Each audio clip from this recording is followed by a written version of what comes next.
What up, everyone? Russ, Practically here, and I know it's been a minute. It's been a minute since I came on here and actually, spoken, face to face with all you guys. Been busy and also been sick. So the last time I actually spoke to you guys was the Final Fantasy 16 unboxing video, and I remembered in that video I said I was gonna be taking a long break to try and beat that game, and I certainly did. Like a whole week and a half to actually get through the game. And I had always planned on talking about the game, but initially I had this big idea of, this giant video where I went really in depth and, could talk about every detail I ever had about the game, and it was gonna be a real scripted thing where, I was able to put my thoughts out there in like a really coherent and, formulated manner. I've been working on a script for this, for this video for probably about 2.5, 3 weeks. And it's probably one of the hardest things I ever done. I had so many thoughts about this game and I could just not get my thoughts down in a coherent manner, no matter how hard I tried. I would keep writing and writing and writing. And then I just go back and, change stuff around and try and make it sound better, insert a joke here and there. And it just kept expanding and getting more and more out of control the more I sat down and tried to write it, until I got to the point where I was just like, all right, it is taking me way too long to try and get some thoughts out on this video. Also, I'm still kind of sick, so if I sound weird or if I'm sniffling or clearing my throat, I apologize. Don't hate me. It was just taking a long time until I got to the point where I was just like, you know what? I'm just gonna talk. I'm gonna talk. Whatever thoughts come to my head, so be it. If they make sense, great. If they don't, well, I might cut it out in post editing. Yeah, so that's what this is. This is gonna be me going from the dome. I mean, I have some guidance here from the script that I had written, basically, just to keep my topics in check. But as far as me going word for word off this thing, that's not happening. So after 60 plus hours of playing Final Fantasy 16. Quick answer, what do I think about it? I think it's a good game. I actually like it. I enjoyed my time with it thoroughly. And I think anybody who was curious about this game or wanted a jumping in point for the Final Fantasy franchise, I definitely think you should pick this up. So that's the quick and short answer. It is a welcomed addition to the franchise. I'll start off with talking about the story. So as far as the story is concerned, I'm no literature scholar or anything like that. Mainly if the story is entertaining, if it's keeping me engaged and I'm not just going on my phone or yawning, then for me it's pretty good. It's either really good or really bad that I'm so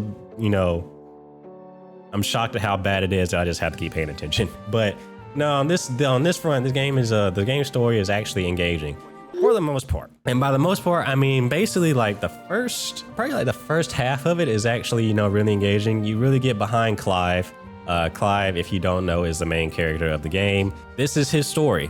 And this game will make sure you know that it is his story. And all the media that was surrounding this game, make sure you know that this is his story. Clive's journey is very, I guess, gripping. I don't know what I'm really trying to say with that, but you feel for him. You really feel for him. Empathetic. Is that the word? Maybe. It starts off as a basic revenge plot. That aspect of the game, you can easily grasp what's going on. You get the motives and all that stuff of every character. And it's just, like I said, it's just really easy to follow. As far as the characters are concerned, you got Clive, who is, that guy.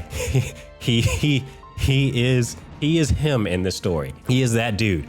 And then you have Sid, who is basically the father figure, even though Clive's father is in this game, but you still have a father figure in a way. He's a cool ass dude. He's the freedom fighter of this world that we're in, and everybody rallies with him. You have Jill, who is Clive's childhood friend and is also, the love interest. And there are also other characters. You got other side characters that are, in the base that you'll get more characterization for. And you also have the other dominants. And each of them is characterized very, very well. One in particular, Titan, whose name is Kupka from Sam That Right?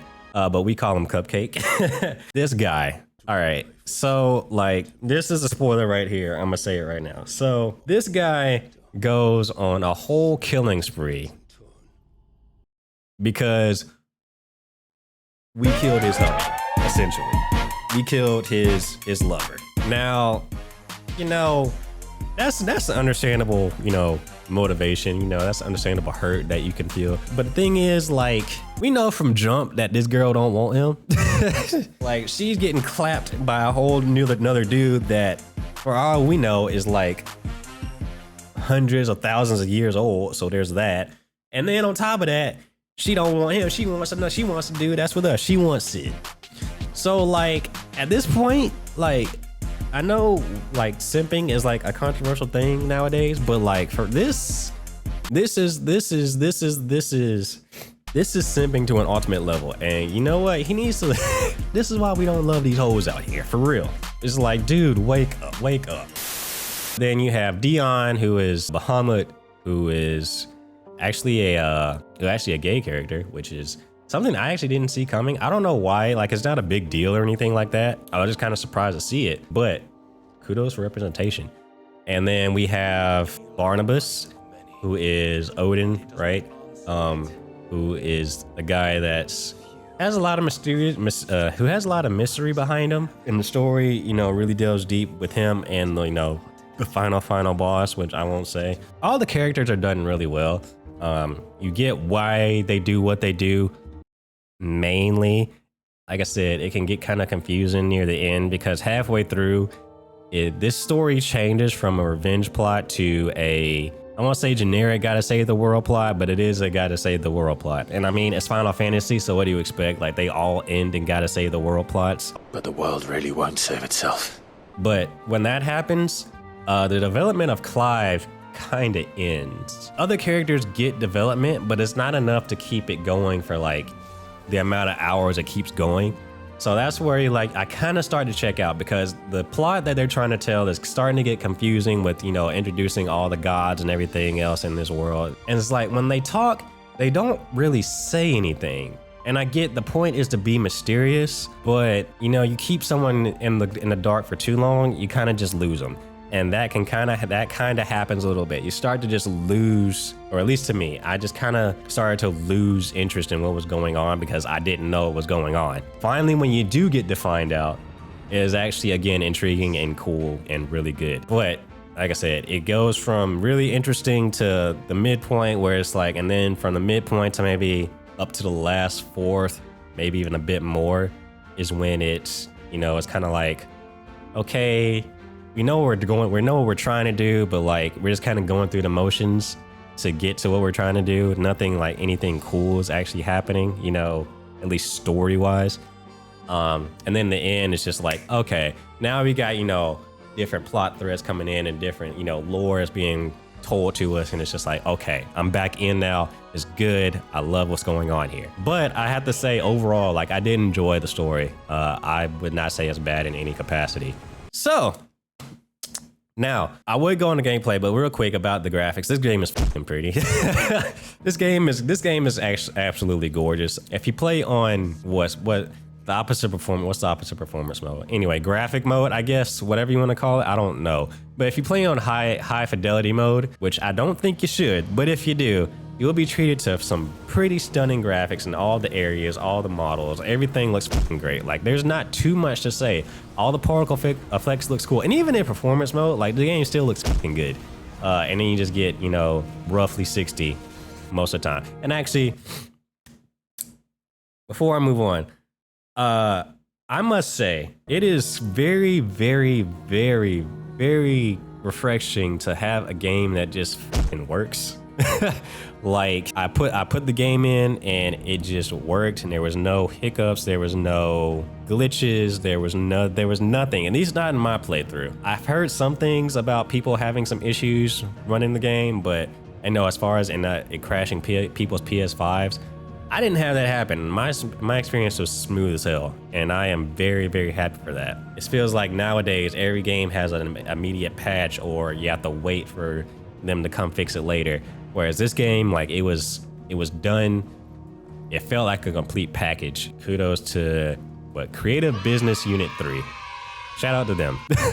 Shout out to the Final Fantasy 14 team. Anyway, moving on to the gameplay aspect, which is basically the majority of this game. I guess I'll start out with the combat. Basically, if you played any kind of single player character action game before, then you played this. If you played Devil May Cry, Bayonetta, hell, if you play like Metal Gear Rising or something like that, you'll acclimate pretty well to what this game is doing. The DMC5 is probably the closest comparison I could draw to it, and the combat is great. Combat is amazing. It is a lot of fun. At first, it can feel a little weak because you don't have much to use, but as soon as you start gaining more abilities, which Clive is a Clive is a special boy. So Clive basically has the ability to access all the different icons within this world and use specific abilities from them. And that is basically the center of your combat experience here. So you get to select 3 different icons out of the 8 that are in the game. And then out of those, you can select specific abilities from them to actually use in combat. And you get to switch between them pretty freely.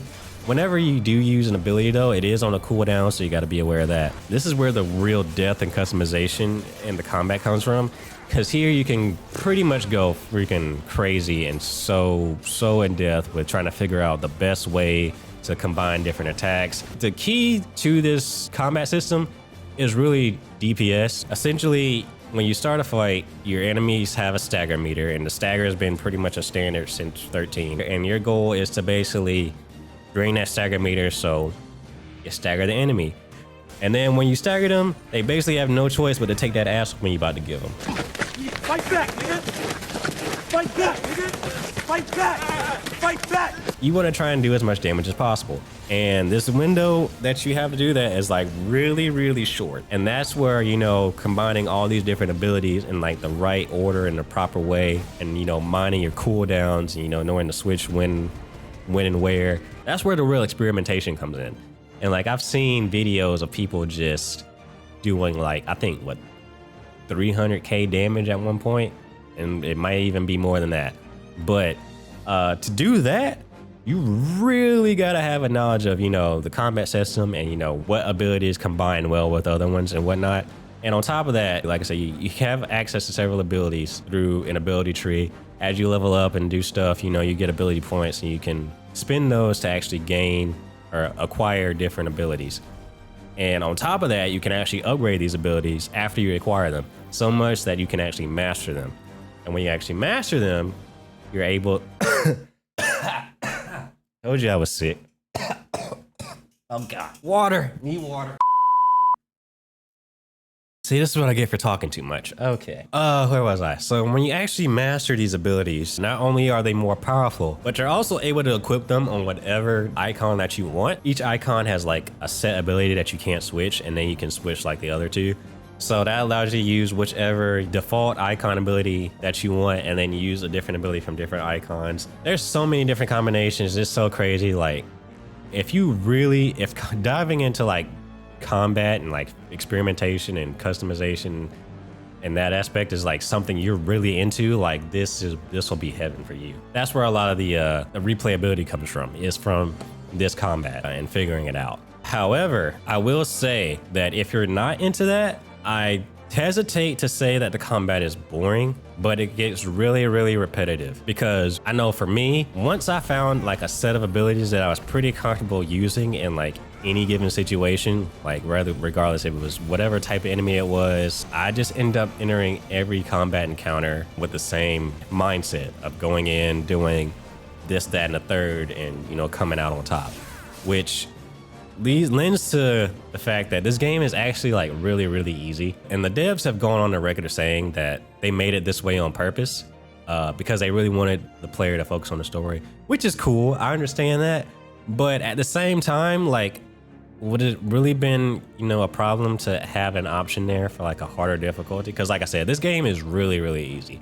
I died, I think, maybe 3 or 4 times on my entire first playthrough. I'm pretty sure all of them were on hunts. I have to go back and look, but I know they were all pretty much on hunts, just because hunts are probably more of the harder bosses than actual regular bosses in the game. And on top of that, most of the time you're under level for them anyway. So yeah, I didn't have any trouble. And basically the combat really just comes down to execution. And what I mean by that is, can you dodge well, and can you activate, you know, certain abilities at the right time? If you got a hold of that, so especially the dodging, if you can dodge, you can pretty much get through any encounter in this game. And that's where I think this game kind of falters on the combat, is the fact that there's no strategy involved really. Because like I said, once you figure out your strategy in terms of the moves you want to make, you can pretty much apply that to every single encounter in the game. That's why I really wish this game really dived deep into being either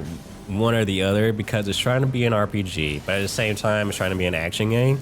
And I feel like that's the disconnect. It's trying to have all the, you know, familiarities of a Final Fantasy game with like moves and magic and all this stuff, but it's trying to be an action game and letting you, you know, have the freedom to do what you want. And that's where I have a problem. You have all these elements that you get to use from the different icons, like fire, wind, darkness, all that stuff, but none of the enemies have any affinity to these elements. You can use whatever you want and it's gonna do the same damage. I can only imagine how like cool it could have been, you know, to actually, you know, have enemies have different weaknesses, and you know, you have to plan around that instead of, you know, just being able to do what you want. Like imagine having to go into a fight and it's like, okay, well, they don't like this element, so, or they're strong against this element or just nullified against it. So you can't use this set of icon abilities because it's not gonna hurt them. So then you have to plan around that.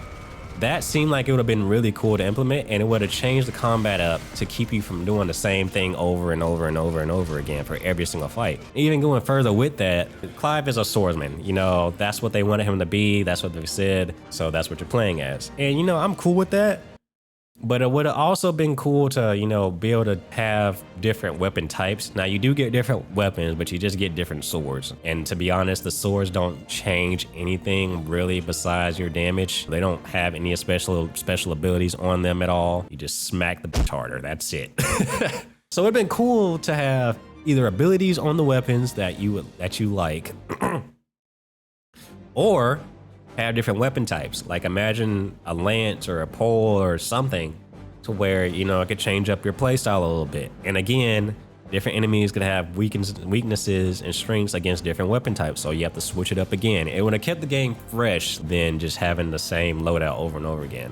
Like basically they're saying it's up to you to keep this game fresh for you instead of, you know, the game doing it. And then, like I said, that combined with the game being pretty easy, you know, you're just going through the motions. And considering that fighting is damn near like 85%, that's just me spitballing. I really have no idea, but it's a lot. It's the majority of what you're doing in this game. Doing that for 60 plus hours. And like I said, 55 of those hours are like one playthrough. So doing that for over 50 hours, over and over and over and over and over again, gets kind of tiresome.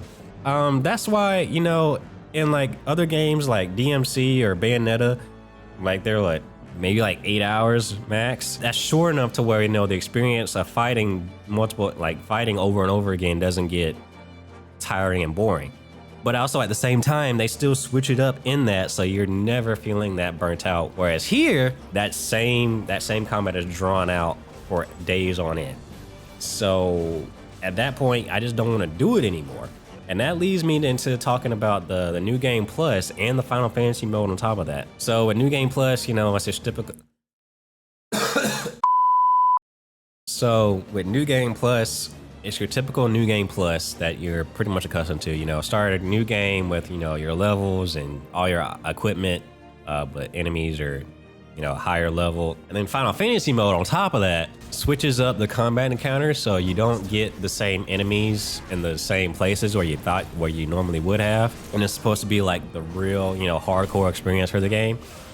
I don't really know if that's, you know, how it should be marketed as, to be honest. There's one thing to, you know, make a game harder by switching up, you know, enemies and making them, by switching, you know, enemy attack patterns or, you know, damage output and whatnot. And there's another thing to just, again, switch up enemies, but then just make them have more health and maybe hit a little bit harder. you're just dragging out the fights at this point. And that's basically what the Final Fantasy mode on New Game Plus was for the little bit of time I played it. It was just enemies that had more health. While they were different, it was still coming down to that same dodge and, you know, do that proper DPS at the right time. So it didn't feel as challenging ever. It just took longer. And that's where it's like, okay, it's more of like artificial difficulty where it's not really harder, it's just a lot longer and probably more frustrating because it's taking longer. And after 60 hours of that, I ain't really want to do another 60 hours of the same shit I just did. You can make it fun for yourself by handicapping or switching your abilities around. I tried that a little bit, but I was just like, yo, I've been here and done that already for a long ass time, and I don't want to do it again. I've had enough. That's where I stand on that. If you're really into combat experimentation, this is right up your alley. If not, the game can kind of be a bit tedious. And that leads me to another point. So your progression in this game is basically all missions. If you play Final Fantasy 14, it's gonna look very, very familiar to you. I mean, even the mission acceptance graphics are like the same. Progression in this game is divided into main missions and side missions. The main missions are basically, you know, the story missions, and these are missions that unlock different areas of the map, take you to specific, you know, levels that are called stages in this game, which are basically just, you know, your kind of traditional action game levels, you know, point A to point B, fight enemies, fight a mini boss, fight a boss at the end, stuff like that. And these are also where the marketed icon v icon battles take place. But before I get to that though, the boss battles in this game are really, really good. I will say that. The boss battles are where I do feel like I'm on my toes as much as I can be. Again, like I said before, it's still a lot of, you know, just dodging and doing the proper execution. But the amount of shit that goes on in these fights is kind of entertaining. So that's what really does it for me in these boss fights. Is the amount of crap they come up with to throw at you in these fights, especially like with the regular dominant one-on-one fights. That's where I feel like the combat is probably at its peak, is at the one-on-one dominant fights where your execution has to be on point, your dodges have to be on point, and all that stuff. These are probably the highlight for me, especially the Odin fight. Odin is basically Virgil from DMC. If you haven't experienced that before, you probably don't want to, but that's probably the best fight in this whole game for me, honestly. But then if we move on to the icon v icon fights, they are really, really good in terms of spectacle. You can tell where the budget went for this game. They pull no punches when it comes to how these fights play out on your screen. And you're just like, what the fuck? So in that aspect, they're great. In terms of actually playing them, while they are fun to a certain extent. They're not incredibly complicated. And the combat in them is like dialed down a lot because you're fighting as a giant monster with like limited slow movement, so they can only do so much with it, I guess. But that's not the real problem. The problem is that these fights can last way too long. Like, the spectacle is cool and all, but after like the first 5 minutes or so, that shit wears off really, really quick. A lot of people like to point to the Titan fight as like the coolest fight in the game. And while I agree it is cool, again, in terms of spectacle, that fight is incredibly too long. I think I clocked in at like 20 some odd minutes, maybe more, on the Titan fight as a whole. And after like 10, 15 minutes, I was like, dude, this is taking too long. Like it's not like the fight is hard. You just don't do enough damage in the amount of time you're given to hit them. And it just drags out the fight more and more. On top of that, there are multiple parts to it, so that doesn't help either. But that's where my issue comes in. The fights drag on way too long for what they need to be. It's not just this fight. There are several fights like that where they could just end, or you could do more damage for them to end quickly if they let you. But I guess they want you to spend the time immersed in what's going on, and it kind of does it to a detriment, in my opinion. And also, what the fuck is with these QuickTime events? Like, one, they don't add anything. They really don't. Like, I'd rather just watch the scene play out instead of being surprised by a QuickTime event. And two, they did even worse in New Game Plus because you don't even have the prompts anymore. You got to pay attention to the colors. Whose bright idea was it to make two of the colors so close together on the spectrum? Who picked red and orange? Most of the main missions are pretty good.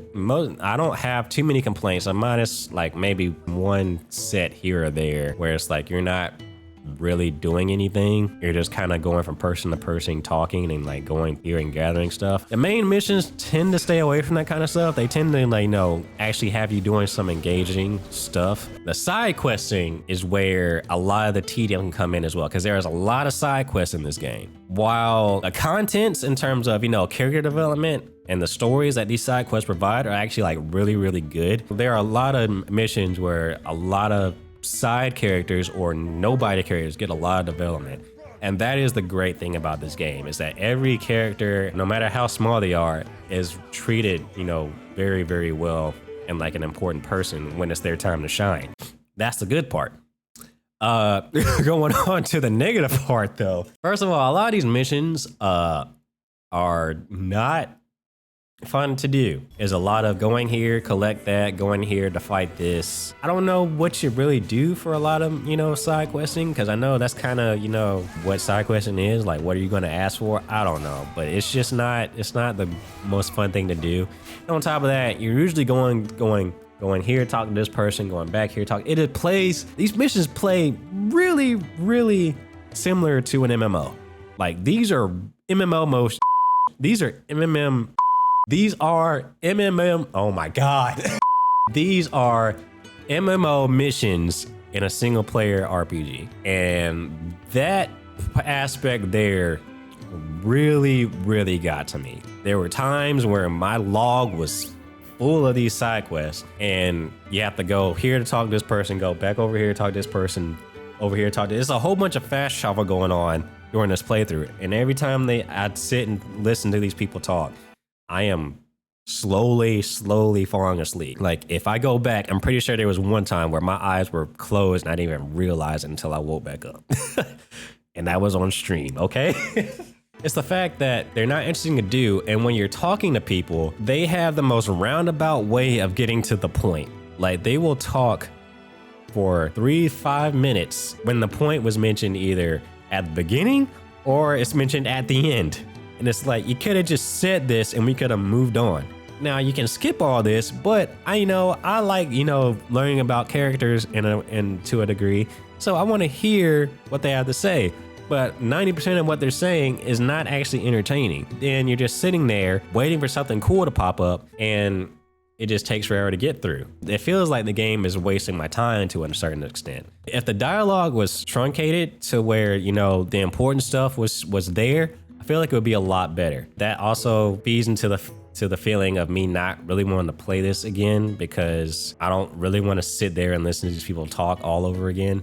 Granted, I don't know if you get anything else from them by doing these missions over again besides, experience, I guess, from like the fights that you do in them sometimes. But the thought of doing that all over again is not appealing to me and is turning me off as we speak.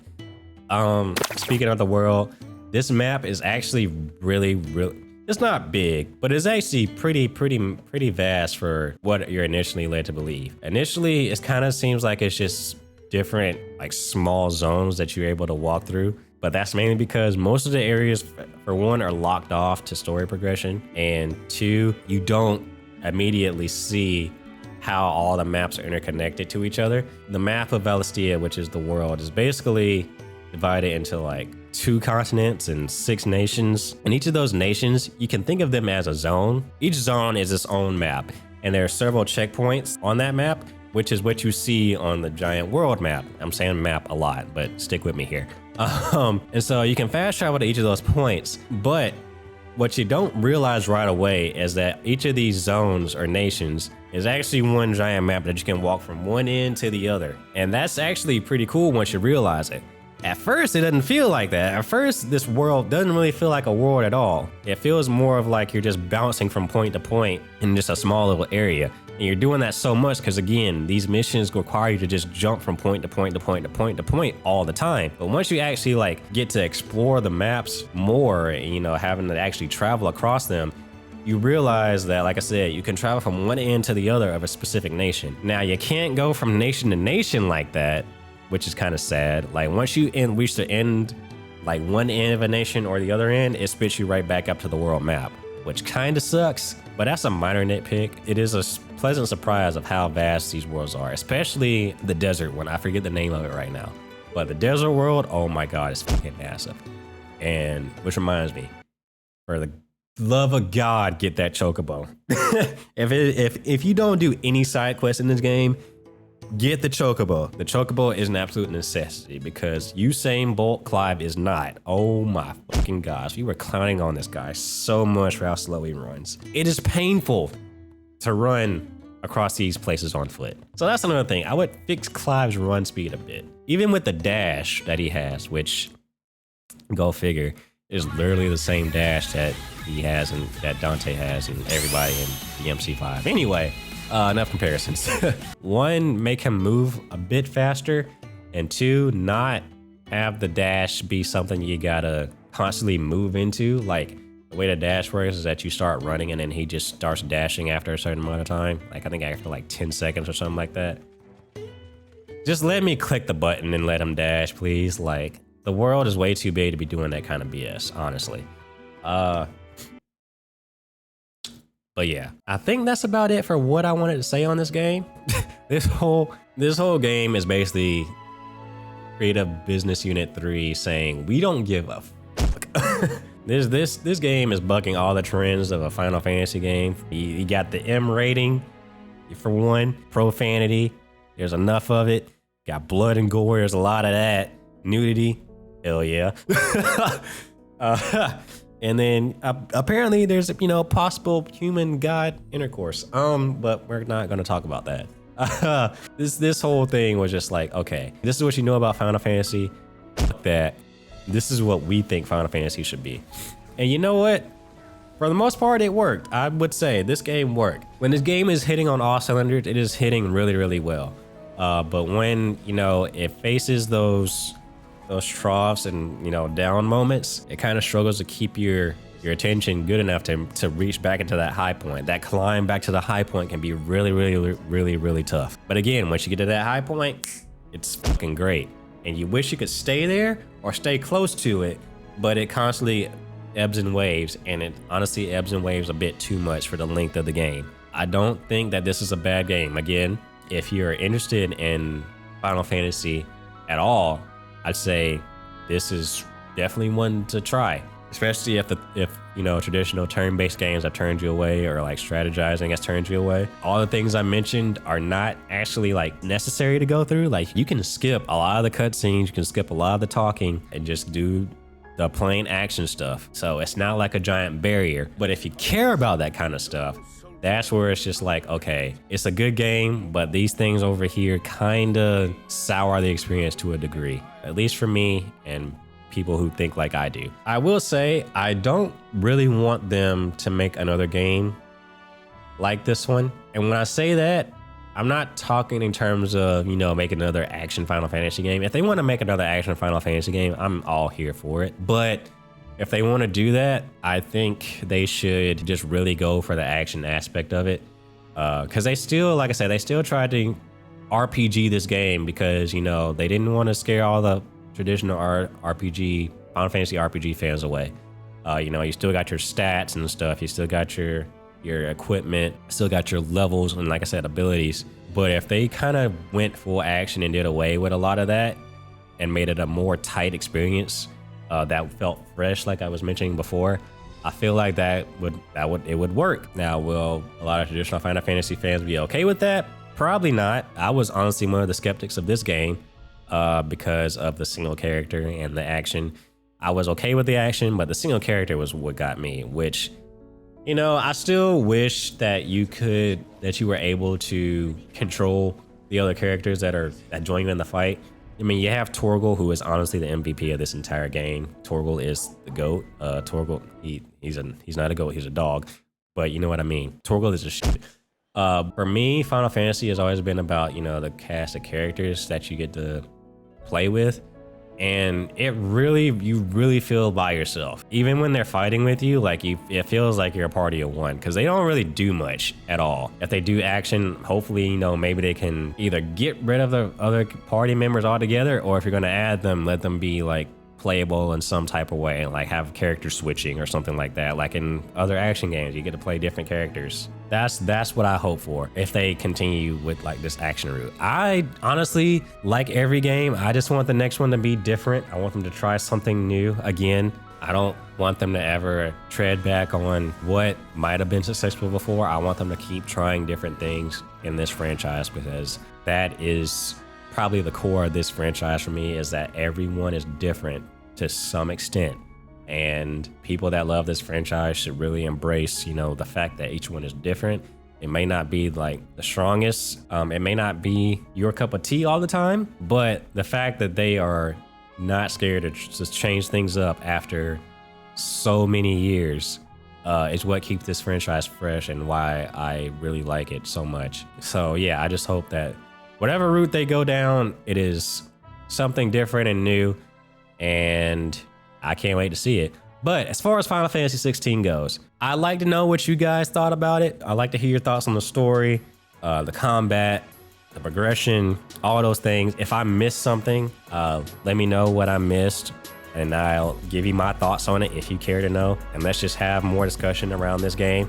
I know a lot of discussions already happened. I'm late to this. I had thoughts. I wanted to get them out there. So at least the ones I could think of right now. And then I'll probably think of more later and hate that I didn't say it. But hopefully getting back into more videos with my talking face in it, as well as more gameplay stuff coming. But yeah, that's gonna do it for me in this video.